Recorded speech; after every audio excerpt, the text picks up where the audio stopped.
Lu.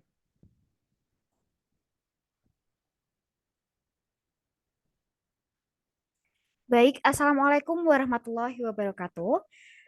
Selamat pagi, selamat siang, selamat sore, atau selamat malam kepada Pak Rustono selaku dosen kami, dan juga ada Pak Dwi, dan juga ada teman-teman yang mungkin sedang eh, mendengarkan presentasi dari kami. Perkenalkan kami dari kelompok 6.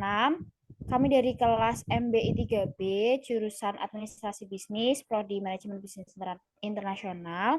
Di sini kami akan menjelaskan tentang hasil diskusi kami terkait risiko operasional dari perusahaan listrik di Indonesia. Nah, sebelumnya izinkan saya sebagai perwakilan dari kelompok untuk memperkenalkan anggota kelompok. Yang pertama tentu saja ada saya sendiri, nama saya Esa Aulia Andila. Ada juga teman saya bernama Dija Maseno, ada Shirley Octaviani, dan juga ada Zulian Indra. Nah, langsung saja masuk ke dalam materi yang akan kita bawakan, yang akan kami bawakan malam ini. Yang pertama ada analisis kasusnya terlebih dahulu. Nah, kasus yang akan kami angkat ini pertama pada hari Minggu tanggal 4 Agustus 2019 jam 12 siang itu terjadi sebuah pemadaman listrik massal pada kawasan yang ditegaskan memiliki cadangan listrik yang melimpah yaitu Pulau Jawa dan DKI Jakarta. Dalam hitungan menit, pemadaman tersebut berdampak pada dua sektor ekonomi yang krusial yaitu transportasi dan komunikasi.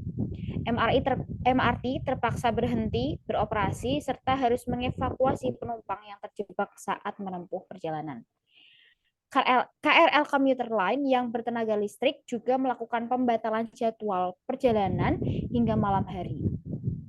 Rambu-rambu lalu lintas yang tak berfungsi mengakibatkan transportasi di jalan raya menjadi berantakan. Tidak hanya itu, ada 3 provider telekomunikasi besar seperti Indosat, Telkomsel, dan juga XL mengalami gangguan sehingga jaringan internet dan telepon menjadi tidak dapat berfungsi. Nah, penyebab dari peristiwa tersebut adalah adanya gangguan dari sisi transmisi Ungaran dan Pemalang sebesar 500 kV. Akibatnya transfer energi dari timur ke barat mengalami kegagalan dan diikuti trip seluruh pembangkit di Jawa. Dampak dari blackout pada awal Agustus tersebut adalah pihak perusahaan listrik di Indonesia ini harus membayarkan kompensasi sebesar 840 miliar rupiah kepada para pelanggan. Total kompensasi tersebut dibayarkan kepada total 21 juta 986.563 pelanggan dengan rincian 15.192.546 pelanggan subsidi dan sisanya ada 6.794.017 pelanggan non subsidi. Bentuk ganti rugi yang diberikan tersebut dalam bentuk pengurangan tagihan pada bulan setelahnya, yaitu bulan September. Bentuk ganti rugi tersebut sudah sesuai dengan Peraturan Menteri ESDM nomor 27 tahun 2017. Bagi pelanggan yang menggunakan token akan mendapatkan tambahan daya yang senilai hitungan diskon pada pelanggan pasca bayar. Selanjutnya, materi jenis risiko akan dijelaskan oleh teman saya, Shirley. Shirley, dipersilahkan. Baik, selanjutnya terdapat jenis risiko. Yang pertama yaitu kegagalan.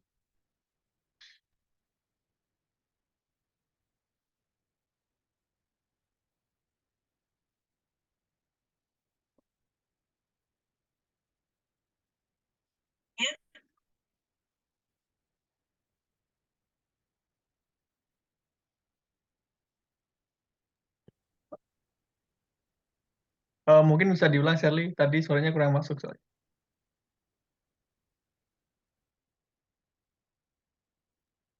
Baik, terdapat jenis risiko. Yang pertama yaitu kegagalan proses internal, yaitu adanya gangguan pada mesin operasional perusahaan yang menyebabkan transfer energi gagal sehingga pembangkit listrik menjadi terputus.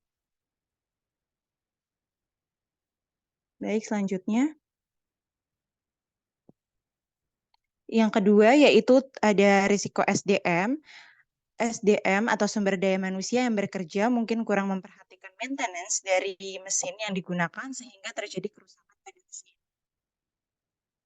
Selanjutnya, jenis risiko yang ketiga adalah risiko eksternal. Akibat dari pemadaman di seluruh wilayah Jawa menyebabkan banyak sekali pihak eksternal yang mengalami dampak dari pemadaman tersebut sehingga perusahaan harus memberikan ganti rugi berupa pengurangan biaya tagihan pelanggan.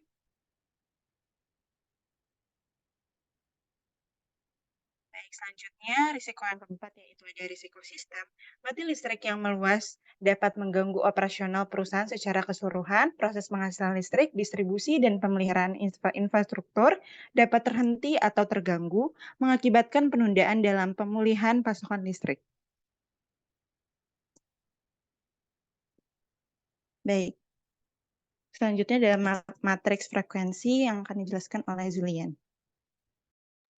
Baik, jadi pada matrik frekuensi dan signifikansi, ini dapat dilihat pada gambar jika pada matrik itu masuk ke dalam frekuensi yang jarang, namun pada signifikansinya termasuk sangat berat.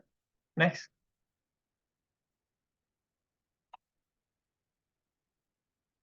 Jadi, pengukuran risiko yang terjadi pada kasus ini adalah dengan menggunakan matrik frekuensi dan signifikansi yang termasuk ke dalam kerusakan oleh mesin. Frekuensi terjadinya kerusakan mesin dapat dikategorikan ke dalam jarang dikarenakan perusahaan ini selalu menjaga perawatan atau maintenance dari mesin-mesin yang digunakan dalam pembangkit listrik. Namun, risiko kerusakan mesin memiliki signifikansi yang sangat berat karena kerusakan kecil saja pada bagian mesin akan mempengaruhi kinerja mesin lainnya. Hal tersebut disebabkan oleh mesin pembangkit pada perusahaan terhubung satu dengan yang lainnya. Dari penjelasan tersebut, serta melihat pada matrik di atas, maka risiko operasional yang terjadi pada perusahaan ini tergolong dalam risiko yang tinggi atau kuadran 3.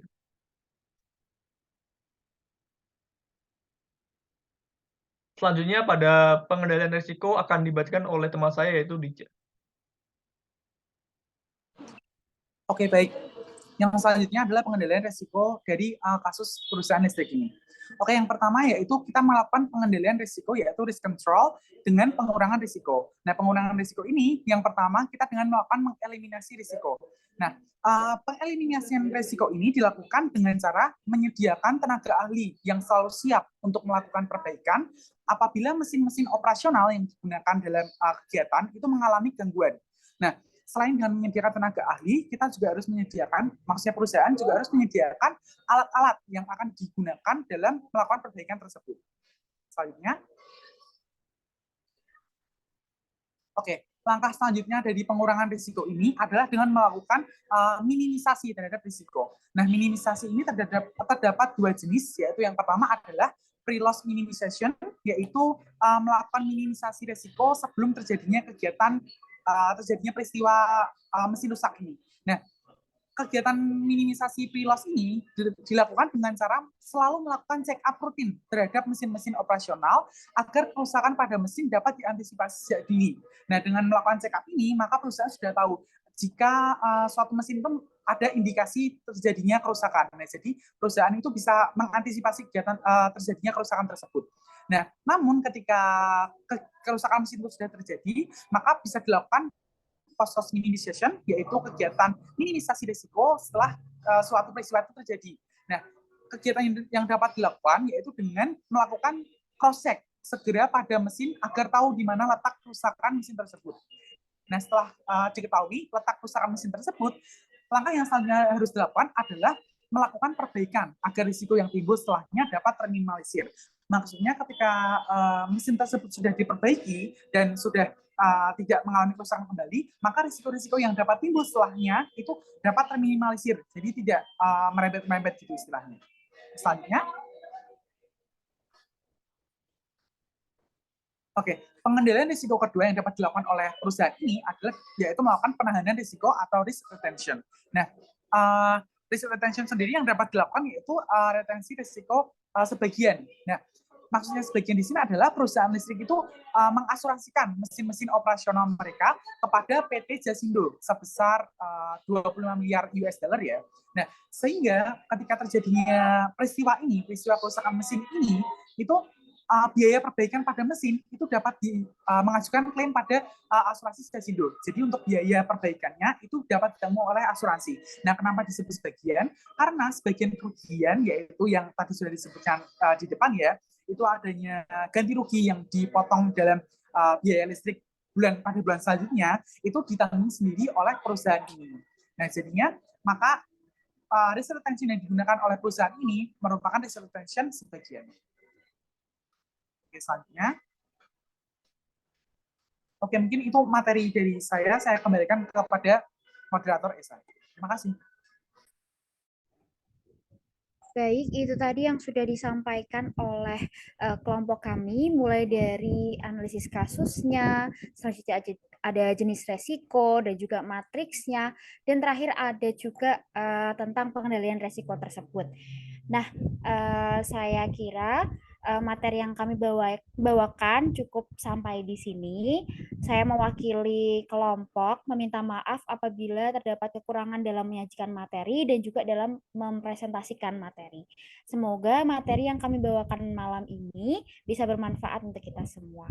Akhir kata, terima kasih. Wassalamualaikum warahmatullahi wabarakatuh.